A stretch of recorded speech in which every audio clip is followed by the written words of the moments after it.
think it's about time we start.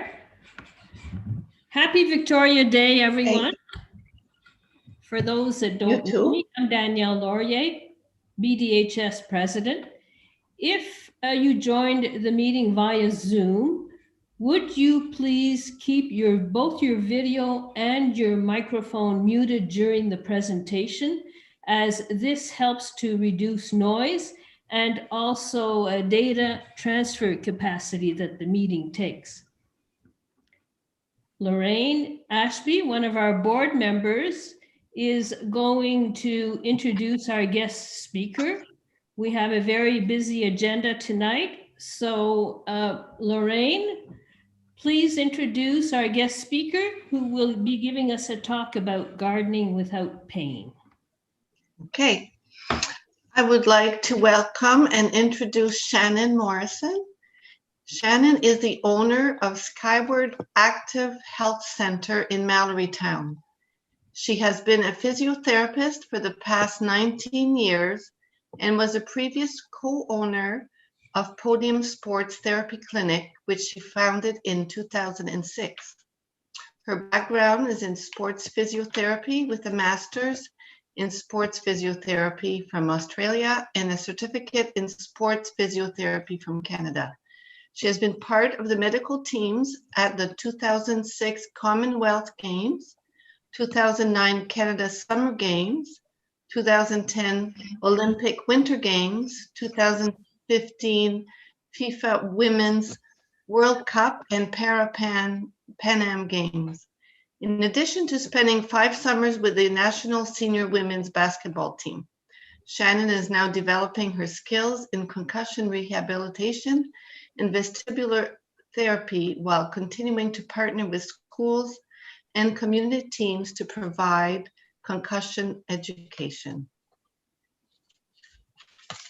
Okay, thank you very much for that introduction.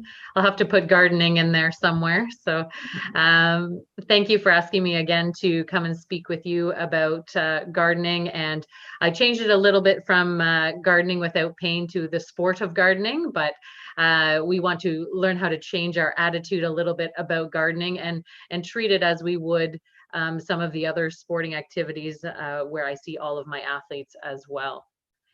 So we're going to start with a couple of polls. And so what I'd like to find out is a little bit from each of you. So the first one is, how many days a week would you garden? So if you were able to put a number in there.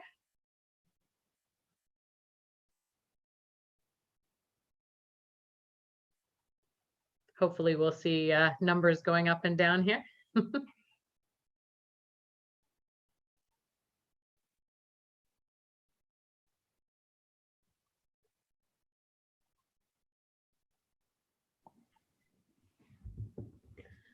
Shannon, I chose the day. Okay. And the submit button doesn't seem.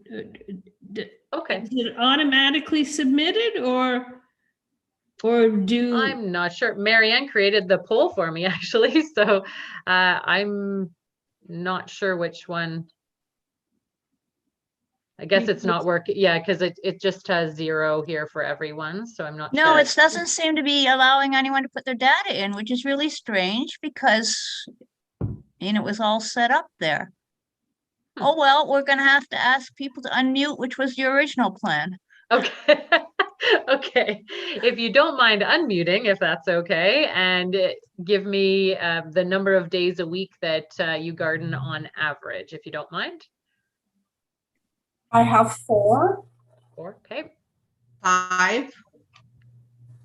5. I have Perfect. 4. 5 for Gwen. Okay. 3. Perfect. Whenever the 4. weather's good. Whenever the weather's good, that's good. I like that answer. 5.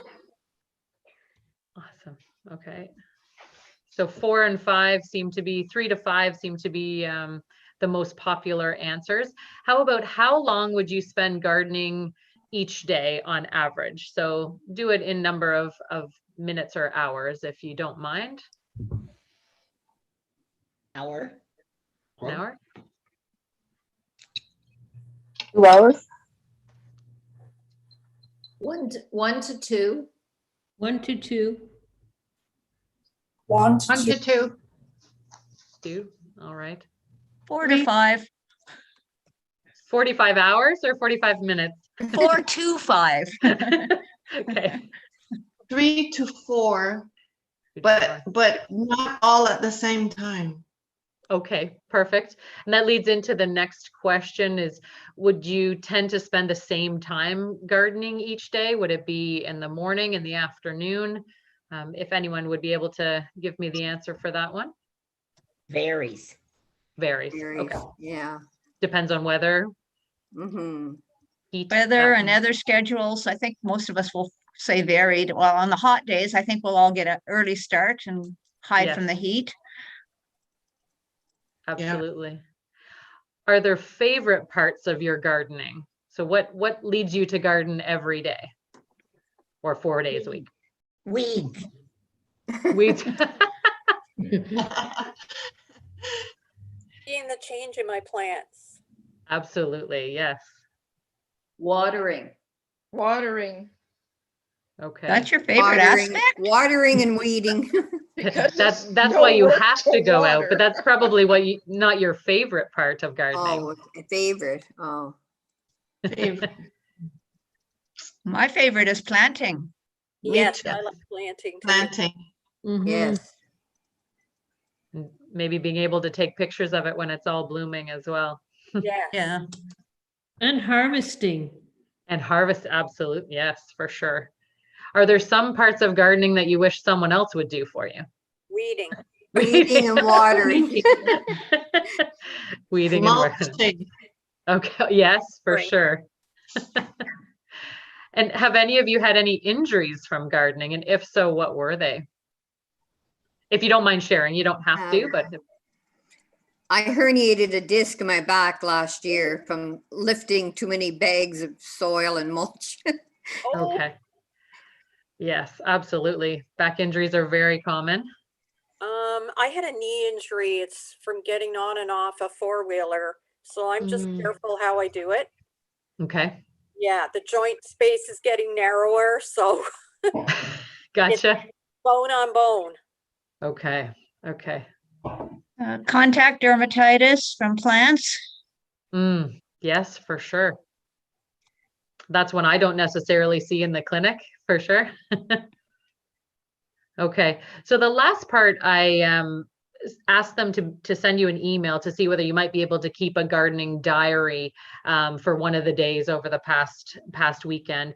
And really what I was looking for was sort of, again, how many minutes you gardened over the day and how you scheduled that. So would anyone like to share what one of their days looked like in the past weekend or the past week? If not, I have a backup if you're all shy. All right, well, I will go with my backup. So Marianne was very gracious to give me her activity log. And so what we'll look at is basically she was gardening in the morning. So between about 9:30 and 12, she got about 100 minutes in that time period.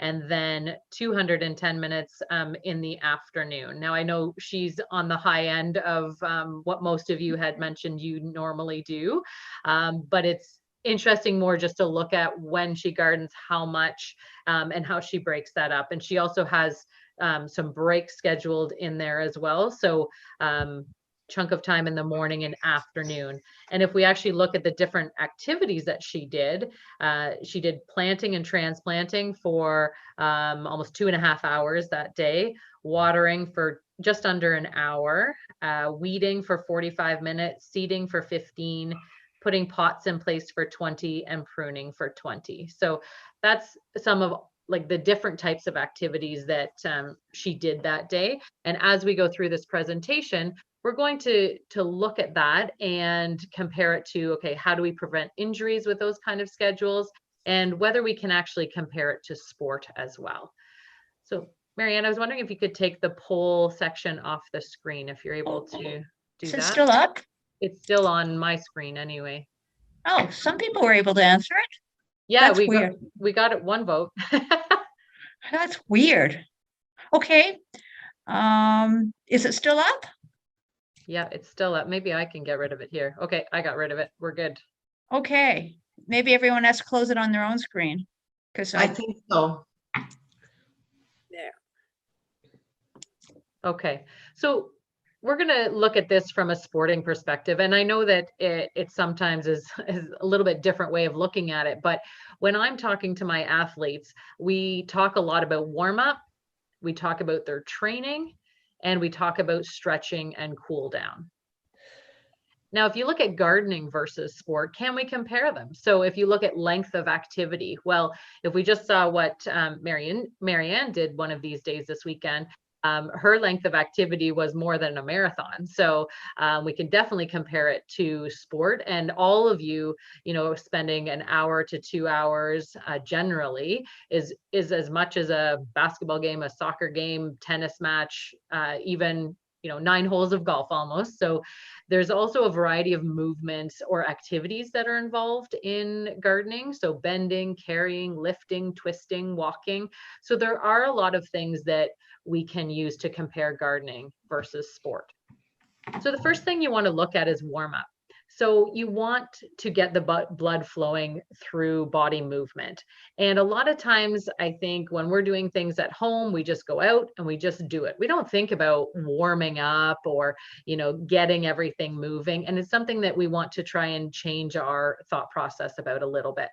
So we want to do dynamic and not static stretching. So dynamic is when you're moving. Static is what you see people, sitting and kind of stretching out their legs or their hips, that kind of thing. But I want you to move. We need to prepare your body to garden. And especially when you're doing an hour, 2 hours, or up to 5 hours of gardening, you have to make sure your body's ready to do that.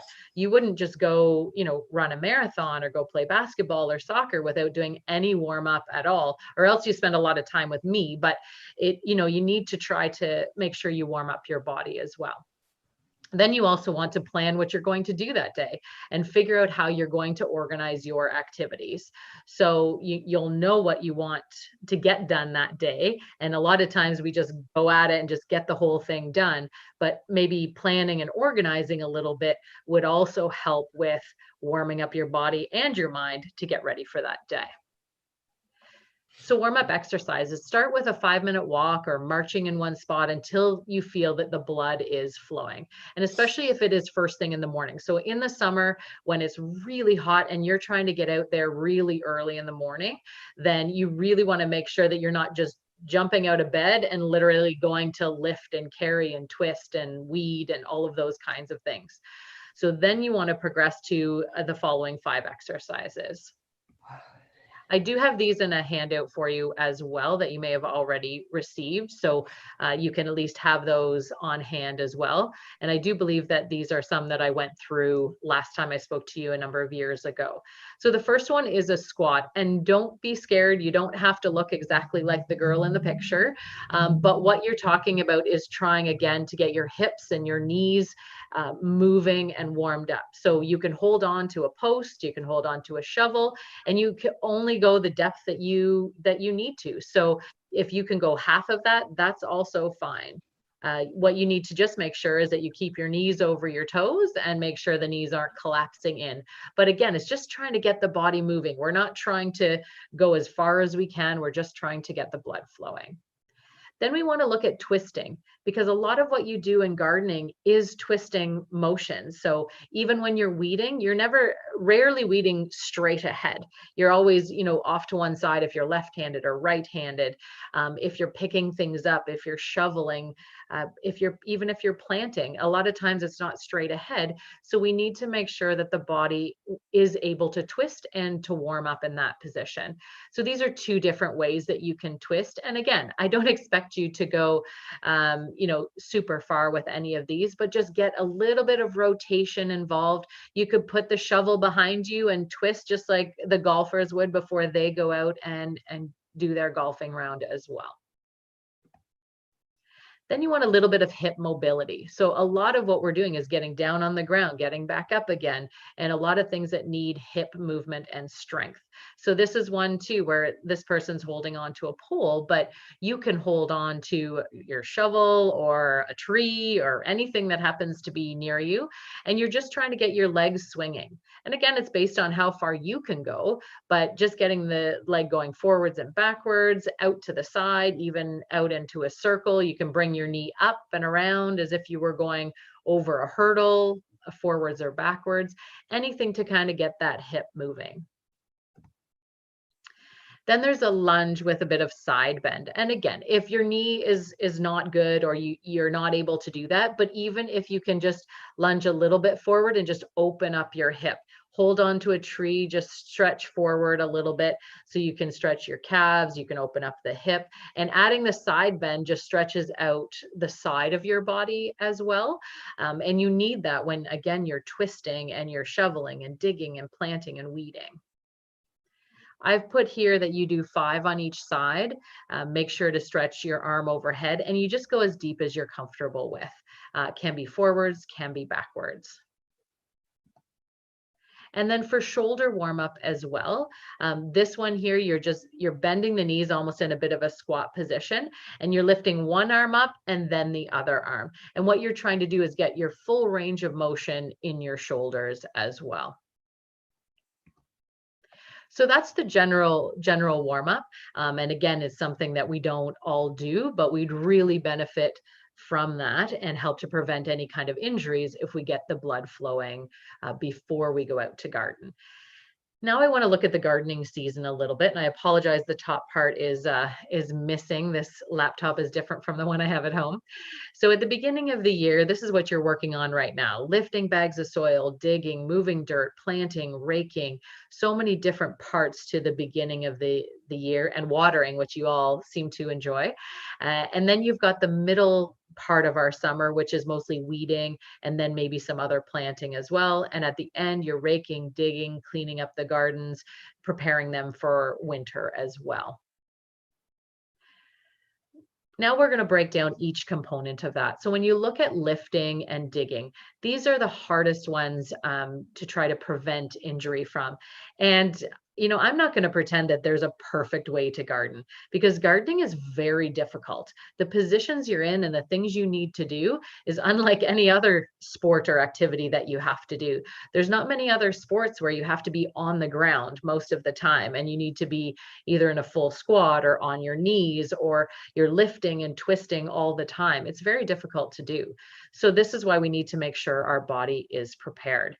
So the first one with lifting and digging, you can see from some of these pictures, the one in the bottom left, she's in a full squat position in order to lift. And this is a great way to do it, but then some people are not going to be able to do it like that because their body won't allow them to do that at this point in time. So we have to have lots of different ways to be able to lift and move and keep our bodies in good shape and pain-free. Then you've got the wheelbarrow lifting right in the middle. So making sure, again, that we use our legs. Don't just use your back and your arms to try to lift. We really need to use our legs. And if one of your legs is injured, so if you have a bad knee or a bad hip or ankle, foot, then you have to be careful that you're not compensating, because then that's going to create something else. So it's working within the boundaries of what your body can do so that we keep you out in the garden and not in the physiotherapy clinic. This is an interesting little graph, and I just hope that it gives you an idea of how much force you're putting on your body depending on the position. So these are the pounds of force on your lower back. So in standing, if you're standing straight up, it would be 80 pounds of force. Then if you add 20 pounds, that force almost doubles, okay? And that's when you're holding it in tight close to you. Then if you actually move it away from your body a little bit, it jumps again to 260 pounds of force. Then if you bend over, well, it skyrockets to 635. So as soon as you're adding, weight to it, then those compressive forces go up. And as soon as you keep it away from your body or you bend over, then it's even more. So you have to really be careful, even if you only have 1 pound, and that you would have a lot when you're doing digging and everything like that. It's still 460 pounds of compressive force because it's away from your body. So just try to remember, when you're carrying anything, keep it in tight to your body, as close to the midsection as you can, and make sure you're as upright as you can be. As soon as you get bent over, or as soon as that object comes away from your body, then you're putting your back at more risk, as well as other parts of your body too. But really, that compressive force in your back is just huge as soon as you bend over and that weight is away from you. Then we want to look at twisting. I mentioned a little bit earlier that we twist a lot without realizing it. So you can see with these 2 pictures here, the top one and the one down to the left, you're always twisting a little bit, and we always favor our right or our left side. So if you have one knee down, you're twisted that direction. If you're more right-handed, left-handed, then you typically will go one way. And twisting, I compare this a lot with golf, because in our normal everyday life, we don't do a ton of twisting.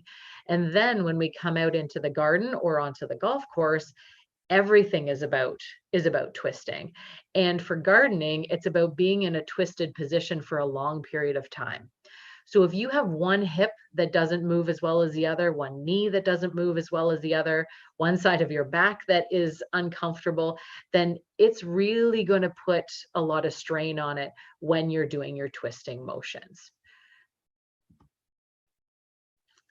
Now, stretching after gardening, that's another one that's tough. By the end of the day, if it's been hot outside, you've been doing a lot of gardening, all you want to do is just come in and rest. But if you can do a little bit of stretching afterwards, then it'll help you recover from the next day. So all of you basically said that you garden every day or every other day. So you need to make sure that your body feels good when you go back out the next time to garden. So even if you can, spend 5 to 10 minutes while you're, drinking a glass of water or something like that, that will help you to prevent injury and also help you to recover for the next time that you're out.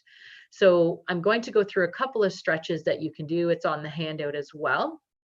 You repeat each of them 3 to 5 times. So if you have one hip that's tighter than the other, then I would do 5 times on that side and 3 times on the other side. I suggest holding for 30 to 45 seconds, but sometimes I even go to a minute. So if you're stretching out the front part of your hip, holding for a minute is great. Because also it depends on what you're doing the rest of the day. So if you're gardening and you're kind of crouched over and that hip is really tight for a couple of hours, then you also spend a lot of time either sitting or on a computer or anything, again, where your hip is compressed, then you really need to open that up. Even if you're not gardening that day, but you spend a lot of time at your desk, you should make sure that you do some hip stretches as well. Don't create pain, only stretch. So you should feel a pulling sensation, but you shouldn't be going ouch, ouch, ouch, ouch, ouch. So you want to make sure that it's just a stretch. And so stretching will help to prevent pain and stiffness while keeping your mobility up as well. And even if you can't do it right when you come in the door, even if you need to eat lunch or, eat your dinner or something like that, even if it's within 2 hours, that's still enough time to allow you to be able to recover and help that mobility for the next day. So here's a hamstring stretch. These are 2 different ways to do it.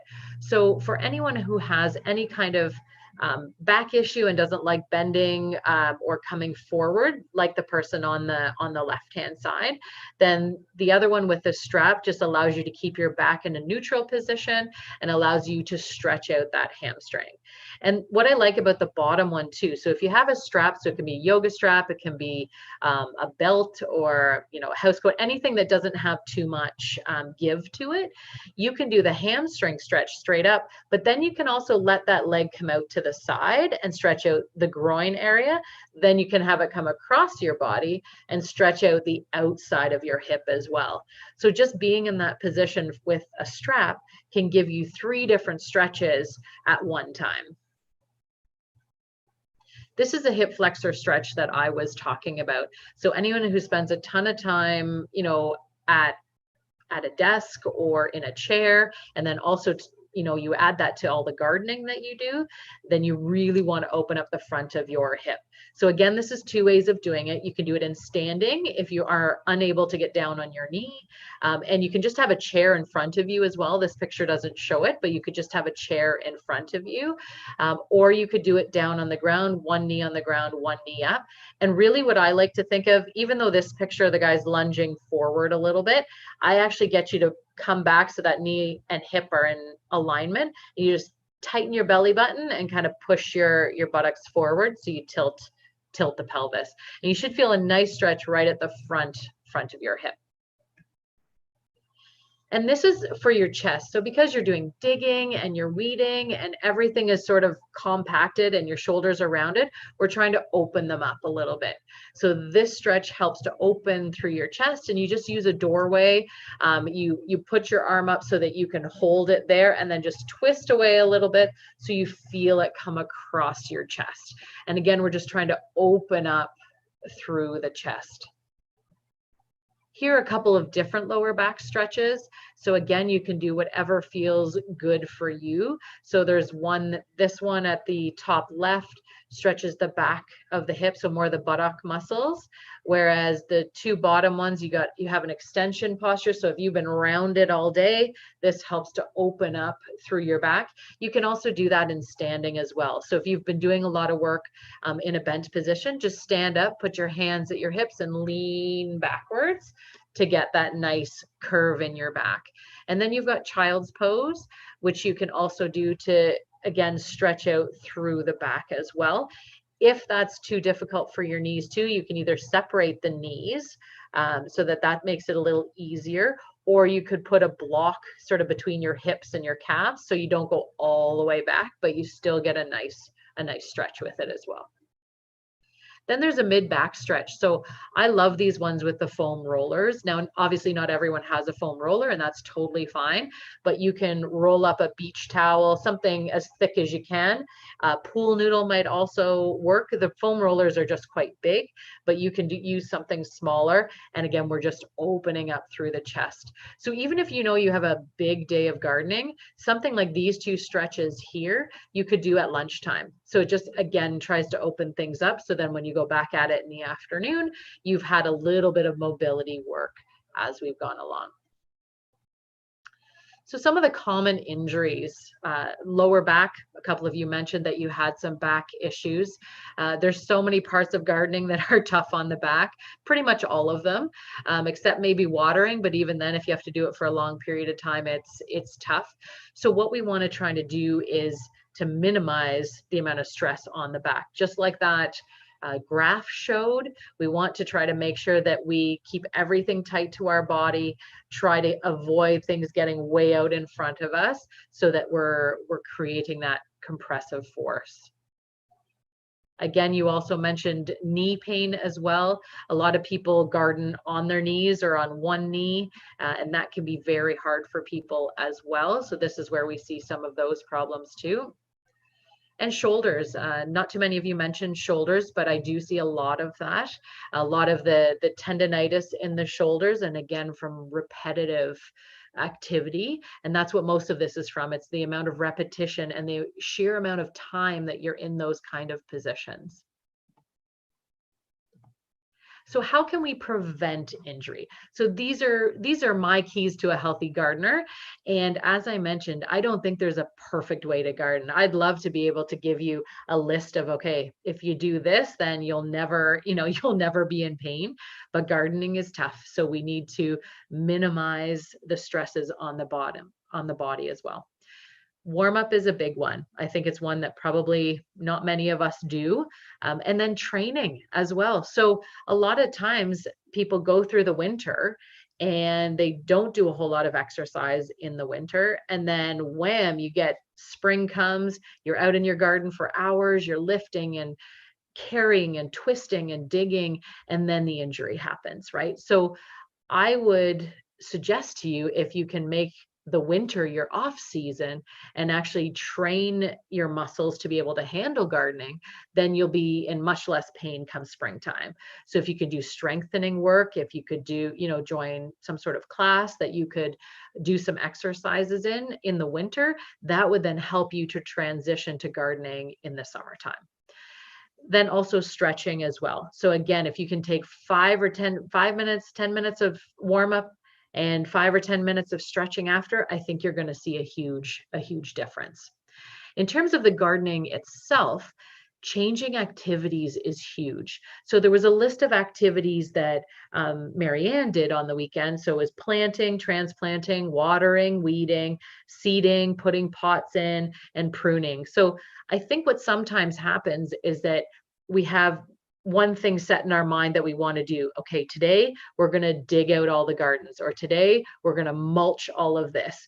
And instead of breaking it up, and maybe it seems a bit counterintuitive, but what I want you to think about is, what position is your body in for each of these activities? So if you have to dig, then you're always in a bent and then twisting position. Okay, is there something different that you could switch that to?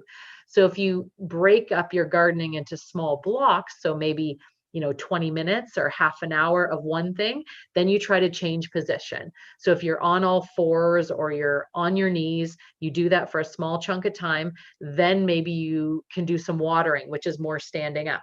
Then go back to maybe some digging that is more bent over. Then try and do something standing up. So you keep changing up your activities, just like you would a circuit, for an exercise class, so that you're not in one position for long periods of time.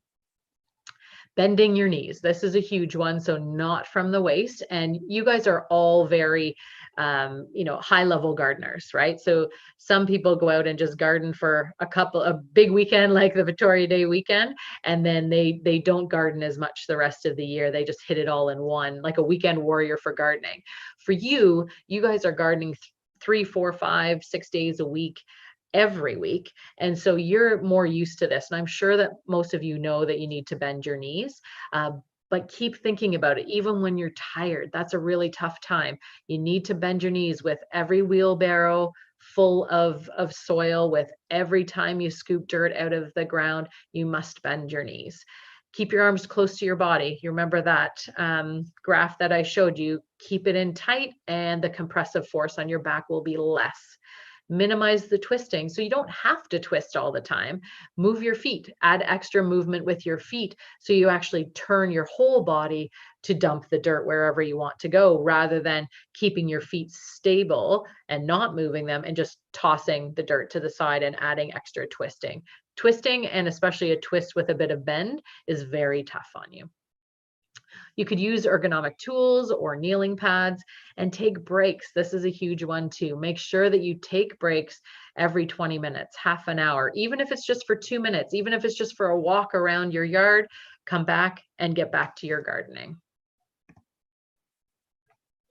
Now, there's many options for equipment, and I'm sure you know even more options than I do, but here are a couple of things that I found that were ergonomic tools. So many people have the kneeling pads to help just to give a little bit of support for the knees. Then you also have different tools for your hands. So you can see from the upper left-hand corner that the good ergonomic position for your wrist and the not so good ergonomic position for your wrist. And we will discuss a little bit about, the good and bad of ergonomic tools, but these are a few things. A lot of my clients struggle to get on and off the ground as well. So the tool in the bottom left-hand corner as well is just something to help someone to stand up. And again, you don't necessarily have to buy a high-end expensive thing to help you get off the ground, but anything you can use to help you would be beneficial as well. So ergonomic tools, does anyone, if you're okay to unmute if you want to, which ones do you have? Let's start with that. Does anyone use what would be considered an ergonomic tool? Lee Valley has ergonomic trowels and like little hand tools that you can use, and they're very handy. They've got a big natural curve to the handle. Good, okay. I definitely use a garden seat and kneeling pads. Perfect. Okay. A garden seat similar to this one that's on the left-hand side here? Yes, yeah. Okay. Has anyone tried the, I thought it was really interesting, this sort of wheeled one that she's sitting in on the bottom right. Has anyone tried one like that? I'll take that as a no. Yeah. Used to Have you- have one. Gwen speaking. I had one, but I found it very heavy. Mm, And it was, and my gardens at the time were raised and it was convenient, but it saved my knees, but Yep. it was awkward to use. I have a little plastic stool that's the same height that I carry around now and use that. Yes. Yeah, because that was one of the comments actually with this particular product, was that it was hard to lug around, like it was a little bit Yes. too much. And that's where it leads into the next question, which ones are actually more trouble than help? So are there ones that you've actually tried and you've given up on them because they're just more difficult to use than others? I find the one that I find when you're sitting, I had one of those sitting things. I find it very hard on my knees to have my knees bent like that all the time. Oh, for long periods of time, if you were to sit there, yes, for sure. And that's part of the changing position all the time, or as much as you possibly can, is that whether it's sitting, whether it's standing, bending, kneeling, none of those positions are great for long periods of time. So it's really about changing those activities for sure. Do you feel that ergonomic tools are essential to your gardening? I don't even have any. Yeah, and that's what I was wondering. I was wondering how many of you actually use, specific ergonomic tools. Well, I I mean, don't have any, but I didn't know they existed. I saw the tools that you showed on the previous screen, and those are really impressive because I have a lot of wrist issues and I'm looking forward to maybe trying some of those ergonomic ones. Yeah. Yeah. And I've tried the rake that has the natural bend in it so that you've got more of a hand forward position, Yes. one back and one forward. I mean, it's an easier position, but the rake's just not as good. So it doesn't yeah. pick up the leaves. So went back to my old rake. Yes, and I think and the same thing. I think there's also some weeding tools that are for standing, so you don't have to be down. But I think again, people get frustrated because they don't actually weed very well. But I don't know, have any of you tried the kind of more stand-up weeding tools?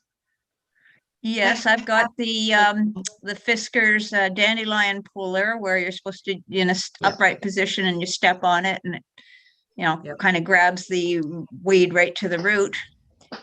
But then you still end up having to, it doesn't release the weed properly. And I just find it's easier just to crawl around on my hands and knees with a trowel. Yeah, I agree. Yeah. And I look I at this agree with little you. stool with the wheels on it and I think, well, I suppose if you had perfectly level ground or was working on interlock patio, it might move around with you easily, but Yeah. I question how practical it is. Yeah, I think so. I think so as well. I think there's some that where if people don't have choices, right? If they just cannot, get down onto their knees or they don't have other options to do it, then maybe it would be, but it does look quite cumbersome for people as well, for sure. Where do you find that tool that man had on the ground to help him get up off the ground? I've never seen this before.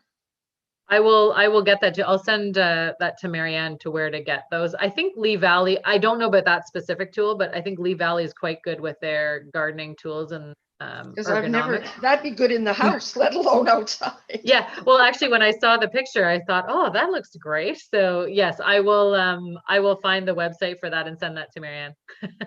Good. All right. Hello. I was going to say that my father-in-law had, it was like a kneeling bench that he had from, I believe it was Lee Valley. It was a padded bench. And then there was two metal arms that came up and curved forward with padded. So you could use 2 hands and push yourself up. That was great. Yeah. And I really find depends on what you're doing, it's more height. If it's low things, I just have my trusty little stool from Zellers or whatever it is. And then I have knee pads. I have one of those sponge things from the dollar store you can kneel on. But I think the secret is if you can get to your weeds before they get the strength, then you can easily pull them out. Yes. Like if you can somehow, it depends on how big your garden is, but if you can get ahead of them, or wait until after it rains, and they're much easier to get out then. True, that makes sense. Yes, absolutely. Good ideas for sure.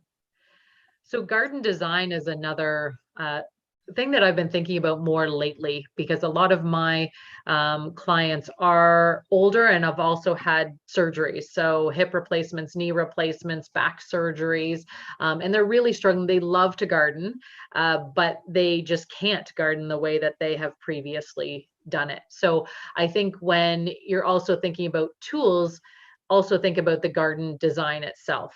And obviously some people have more ability to change their garden design than others, but if you can do it bit by bit, then that might be helpful as well. So simplifying your garden to kind of maximize fun and minimize pain is what you're after. So trying to minimize weeding in difficult positions. So again, some of my clients just can't get down on their knees, and it is very hard to kind of move their stool around sometimes as well. So that's when we sometimes look at things like raised beds. But when you look at raised beds, you also have to think about, okay, well, how high does it need to be, right? Because if the raised bed has to be at a standing height if you don't want to be sitting all the time, or you can't be kneeling, and also the depth of it. So if it's too deep, then you're bending over and reaching too far as well. So raised beds, from my perspective, can be great, but they can also be more difficult depending on how it works and how it's designed in your garden. So, and then the other thing is choosing plants and shrubs that have minimal care required. So again, some of my clients would love to garden, 3-4 hours a day, but that's just not possible. So sometimes you need to switch up your design to be able to choose things where you don't have to care for them quite as much. And sometimes hiring people to do that heavy lifting. So in order to be able to do the things you enjoy doing, maybe the planting, and then obviously seeing how they turn out, but hire people to do the heavy lifting and the shoveling early in the season. Again, this obviously doesn't apply to all of you. You garden all the time, but for some of my clients who have just had surgeries, then we're trying to figure out how we can get them to garden, but still allow them to not create too much pain for themselves. Having different gardens at different heights, so it assists in actually changing positions. So if you had some raised beds where you can actually stand and do it, or whether that be pots or something on their deck that they can do, and then other levels of it, so that you can it forces you to change position because you don't have gardens all at ground level. So those were some of the ideas that I had. And I think that it could be a new physio world of garden design to try and help my clients to be able to continue gardening, but not create more pain for themselves. Because following a knee replacement or a hip replacement, typically you don't get your full motion all the way back to be able to squat all the way to the ground. Some people are great and they can still kneel. Other people can never, can't kneel afterwards. So it's just trying to find ways that they'll be able to garden. So the thought to remember is gardening needs to be treated like any other kind of exercise. So you need to train, you need to warm up, you need to stretch, and it will lead you to being a happier and healthier gardener. So that's what I have for you today. Does anyone have any questions or comments?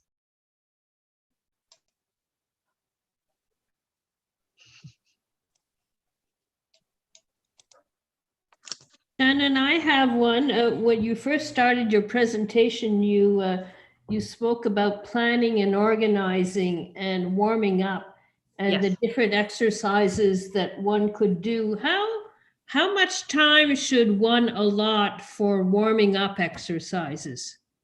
I'd say even just 10 minutes would be good. Like just getting out, maybe walking depending on your yard or whichever, or walking your driveway a few times just to kind of get the blood flowing. And then to try those couple of exercises that I gave you just to kind of get the hips moving and bending and straightening your knee, adding some twisting, but you don't really need a lot of time. Like if you can do 10 minutes, then that would definitely be beneficial for you. And just to let people know, we haven't sent out the handout yet. We'll be sending that out after the meeting with the link to the YouTube for those people who missed the meeting itself.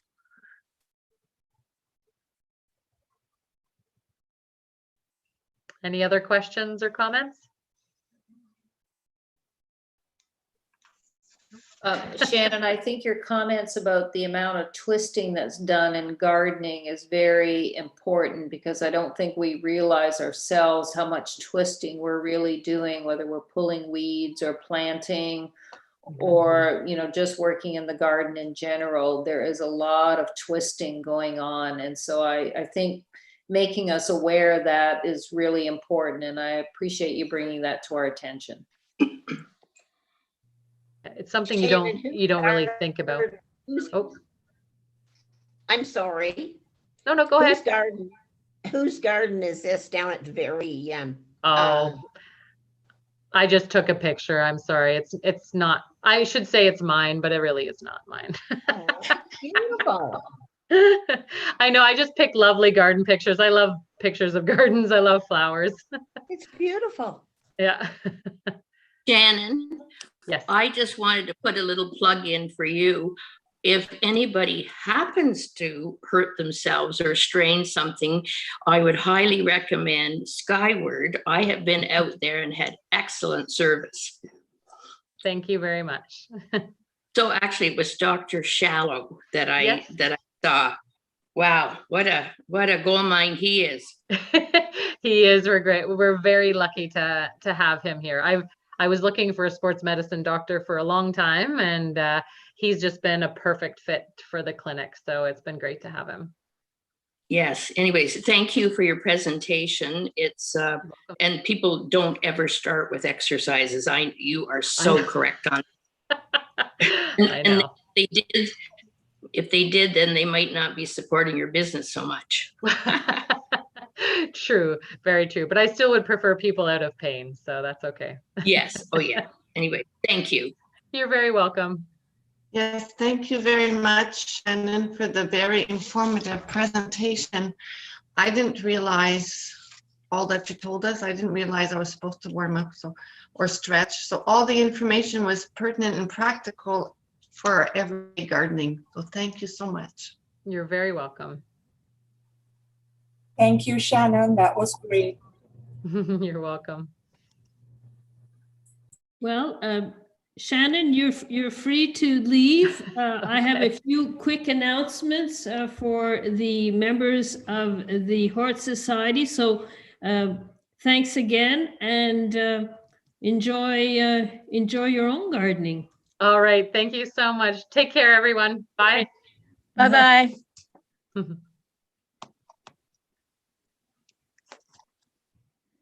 Okay, a few quick announcements before we move on to the special meeting. As you know, regrettably, we've had to cancel the plant sale again this year. Thanks to those that have agreed to host a few pop-up plant sales. The plant sale is our major fundraiser, so anything that members can do to hold pop-up plant sales would definitely benefit the society. Marianne had one this past weekend. Ida Horwath is having a sale on May the 27th and 28th with a few other members. It's from 9 to 5 in her driveway at 409 Brock Street. So do come to shop, or if you have any plants that you would like to donate for the sale, please contact Ida to drop them off. And if you're looking for pots, Allison Whitlock says she has a multitude of pots available, so give Allison a shout. Our next floral design competition is in June. It's quickly coming up. It again has a COVID theme, and the theme is to create a design where flowers are protectively sheltered and they convey, your arrangement conveys the way that we feel about being trapped during COVID. So this is another virtual competition. The deadline is June the 28th, and the details can be found in the yearbook on page 13. Our next virtual speaker is scheduled for Monday, June the 28th. We are awaiting confirmation from the staff at Gemmels to give a talk on herbs and veggies. Unfortunately, they've been inundated and very busy with the opening of the new center. So if things don't pan out with Gemmels, not to worry, we have a good backup plan in place with another informative speaker. So thanks again to Marianne, our Zoom meeting coordinator, and thanks to everyone for tuning in. This concludes the speaker event. I would ask all members and only members to stay on for our special meeting. We do need a quorum of 10 members to pass our vote. And we have, as far as I can see from the participant list, we have 15 people on board.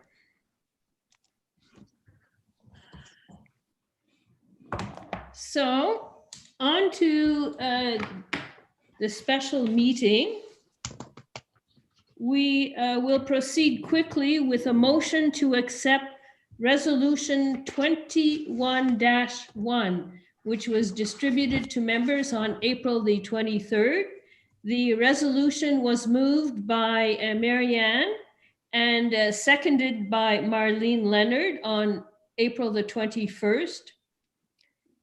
Again, we will be using the polling question for voting purposes. No, we're not? No, I forgot to do that.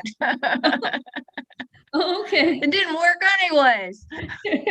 But people could turn their cameras on and we could see their hands. Okay. So we will ask people to vote by putting your hand up. So before we vote, are there any questions?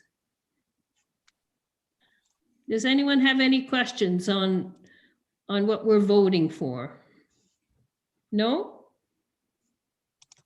Okay, well, we have,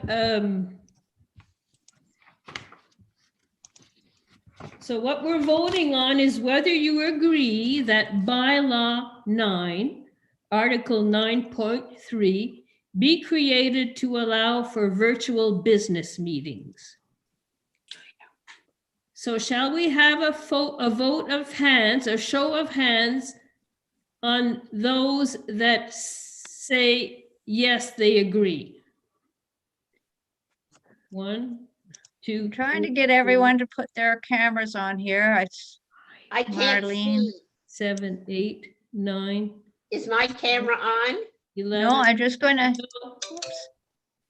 12. sorry, I hit the stop, but I meant to ask you to start it there. Sorry. The thing moved on me as I was doing it. I don't know where to hit. Okay, just hang on a sec, Marlene. Where'd you go? There you are. Did you get a pop-up message? All results. Well, Oh, I think we have 14 out of 15 hands, so I think we're good anyways. Yeah. Okay. You can tell us yes or no, Marlene. Yes, yes. Yes, okay. Well, Perfect. thank you. It will be recorded in the minutes of this special meeting that the vote has passed. Good. Well, thank you everyone for attending, and we hope to see you again next month. And Tricia, Danielle, Kitty didn't vote. Pardon? Kitty didn't vote. He's a handful, but trust me, he would vote positively, yes. Okay. All right, everyone. Thanks, Danielle. Okay. Thanks, Thank you. Gwen, for getting our Bye, speaker. everyone. Oh, you're welcome. Thanks, Danielle. Good night. Thanks, Danielle. Thanks, Marianne. Thanks, everyone.